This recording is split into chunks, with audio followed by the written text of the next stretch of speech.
Hi, Ryan. I have a question. Is it alright if I go out tomorrow night with my coworkers? My boss is asking me to be there. What? You have a child, of course you can't. But they're saying it's partly a welcome party for me. I won't drink any alcohol and it won't be too late. Please, Ryan. I would really like to use this opportunity to get to know my coworkers. You don't need to go out for drinks to get to know your coworkers. But you know how effective it is to make friends outside business hours. You have a 3-year-old daughter at home. You don't have time to get drunk. I said I won't have any drinks. I'll only be an extra hour late than usual. Well, who is going to watch Emma during that hour? Won't you be home?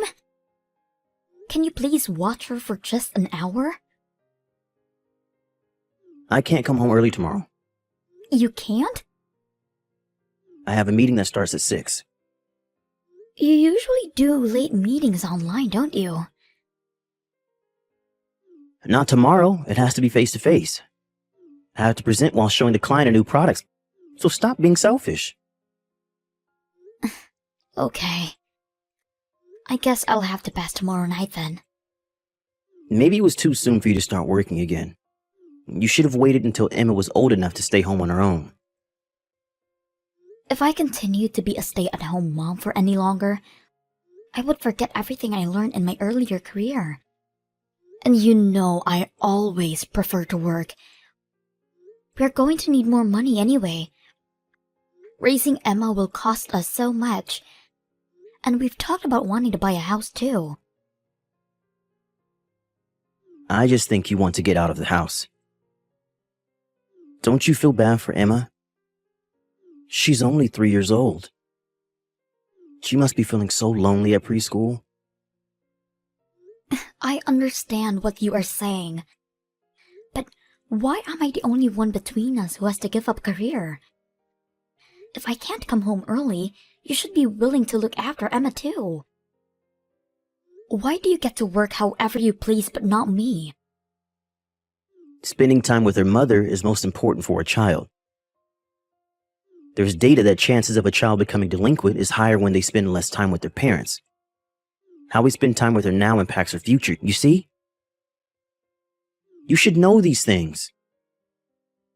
Besides, Emma prefers you, not me. I am not her only parent. And I make time for her, despite my busy schedule. But what if you didn't work? You would be able to spend more time with her, wouldn't you? Of course, but... You are not doing your best as a mother. You need to prioritize Emma above everything. I do! No, you don't. I am much more considerate of Emma than you are. You always say these things, but never act on it. You should always show an example before you lecture me on raising a child. The role of a father and a mother are different. Stop complaining and do what you need to do as a mother.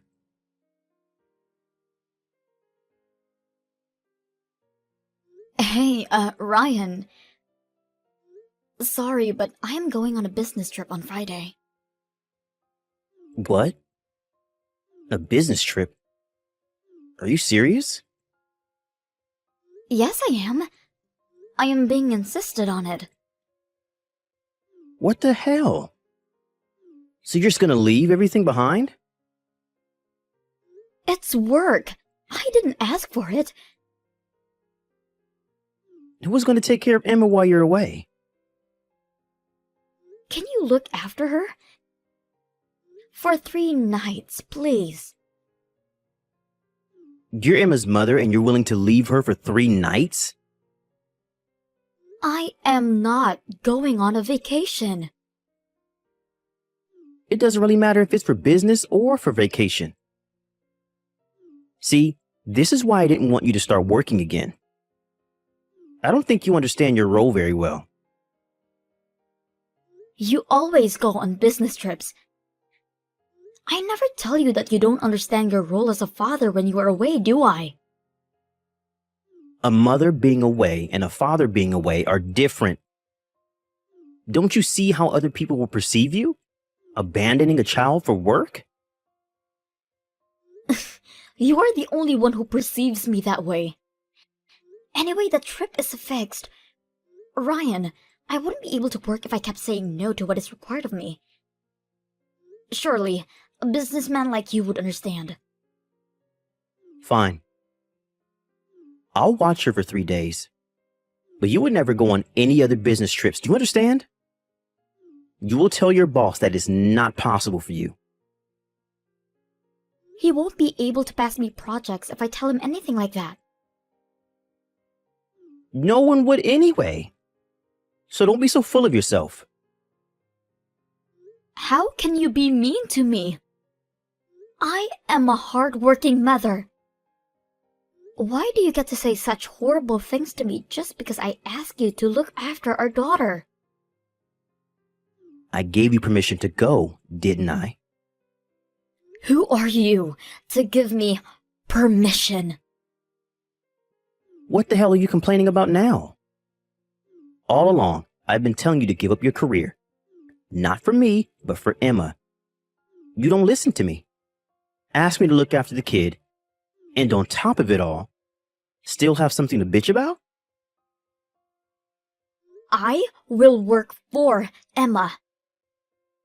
I work so that we will be able to provide anything she needs. I make enough to do that. It's too risky to depend on your salary. I am responsible to take care of her no matter what happens.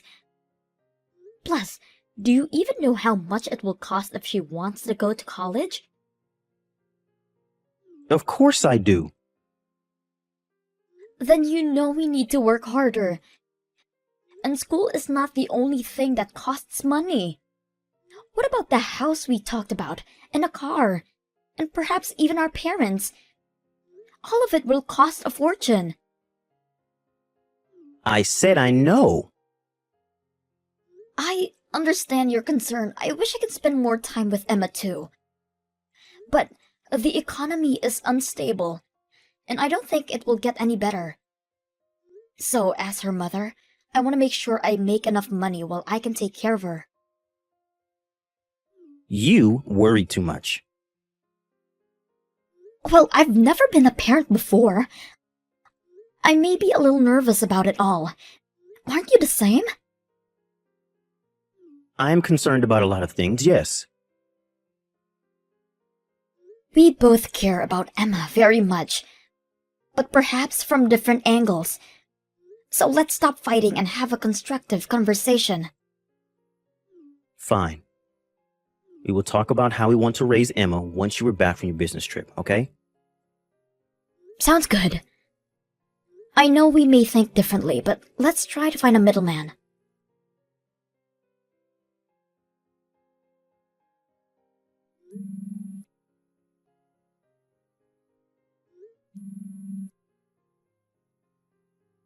Sorry. Can't answer right now. What is it?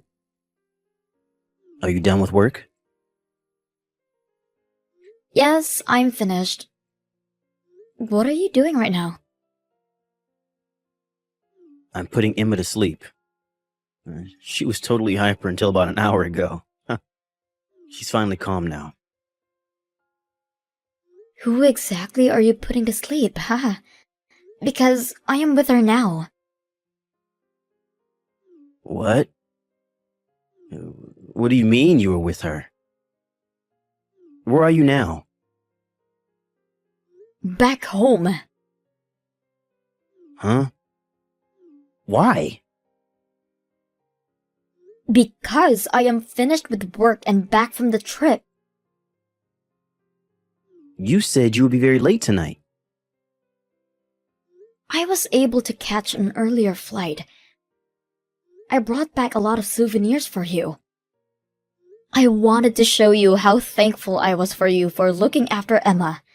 But you are not even home. Tell me why Emma is here by herself. I just came out to pick up some stuff for the store.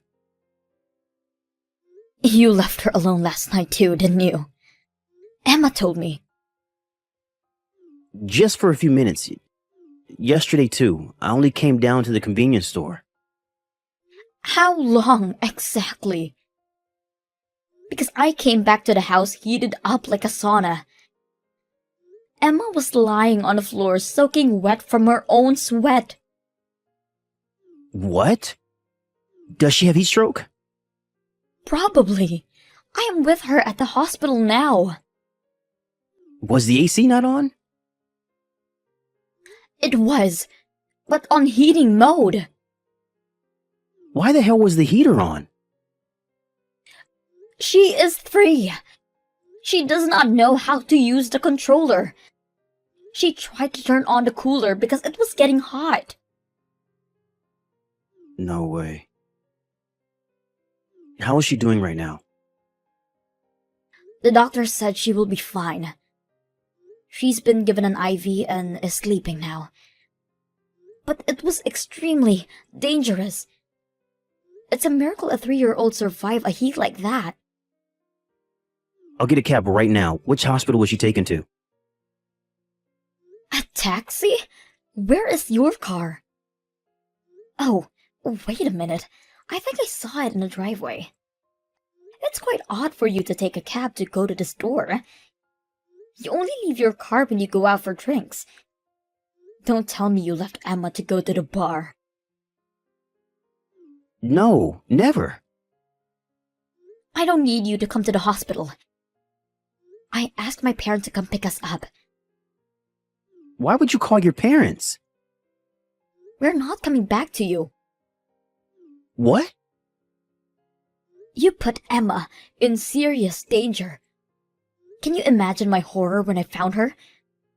She could barely answer to me calling her name. But she's okay now, right? She could have died, Ryan. I can't believe I let you lecture me on motherhood. You're the one who needs to be taught. You need to come home tonight so I can explain everything. Absolutely not. My parents will find out what happened as soon as they arrive. Don't make such a huge deal out of it, Flora. It is a huge deal already. You should really think about what you have done.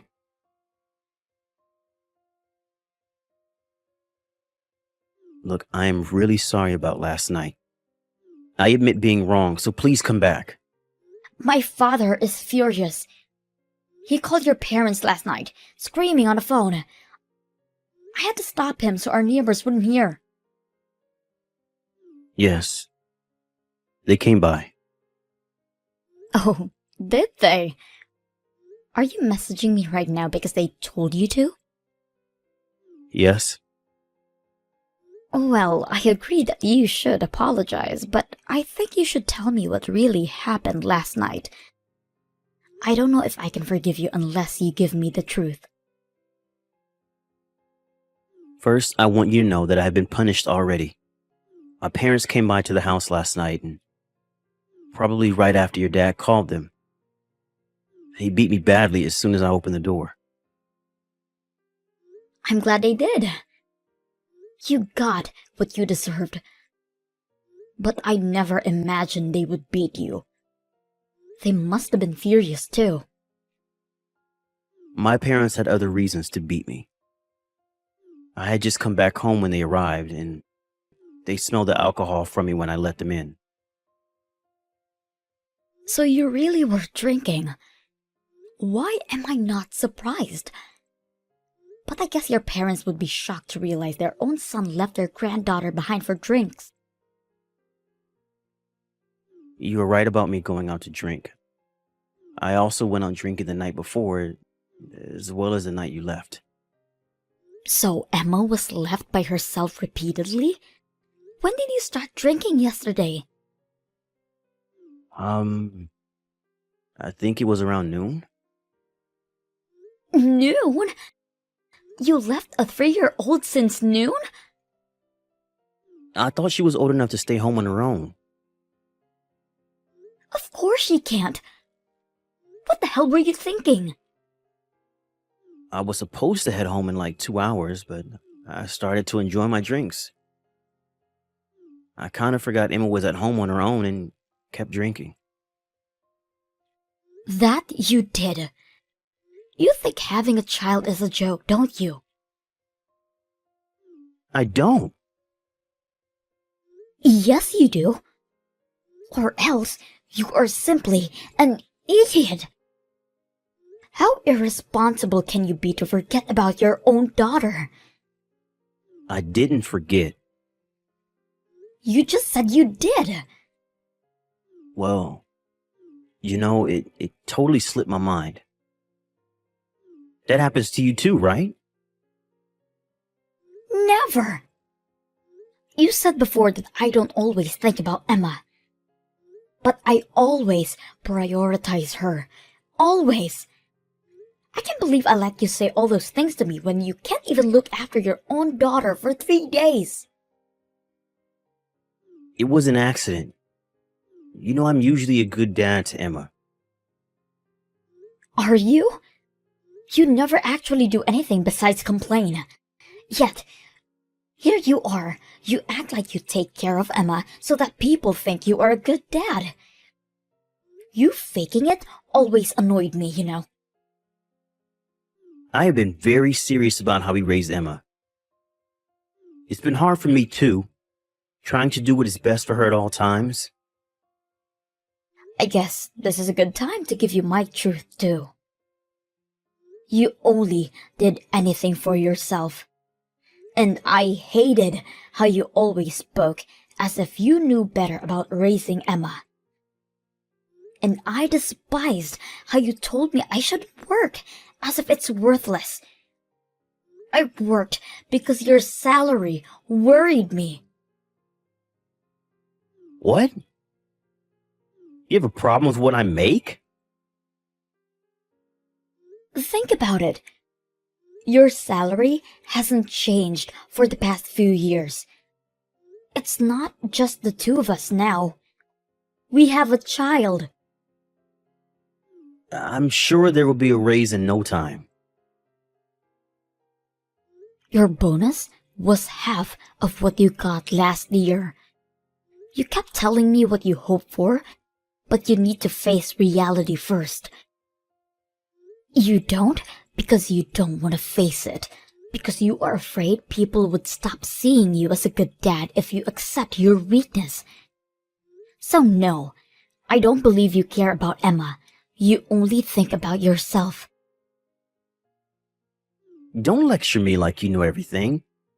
This all happened because you left Emma for a business trip. Don't you dare put this on me. Have you got no sense of responsibility? I'm not the only one who wants to look good now, am I? You think you can play a part in the world of business, but you can't do anything. Stay down and just do housework, you useless bitch. It's such a shame how you can't face any criticism. My parents are watching us message each other right now, by the way. Huh? My dad's face is ready to explode. He says you are the one that's useless to the world. You piece of crap. You can't even protect your own daughter. Huh? Wait. I didn't mean any of that. I got a bit too excited. I'm sorry. My dad is on his way to see you.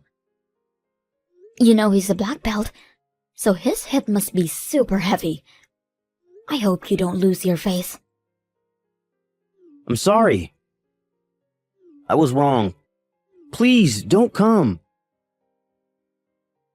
You suggested to talk about how we want to raise our child once I'm back from the trip. I guess we need to talk about divorce instead. I will spend as much time as I need to, because I will not budge anything for an irresponsible, low-income, fake father for my daughter.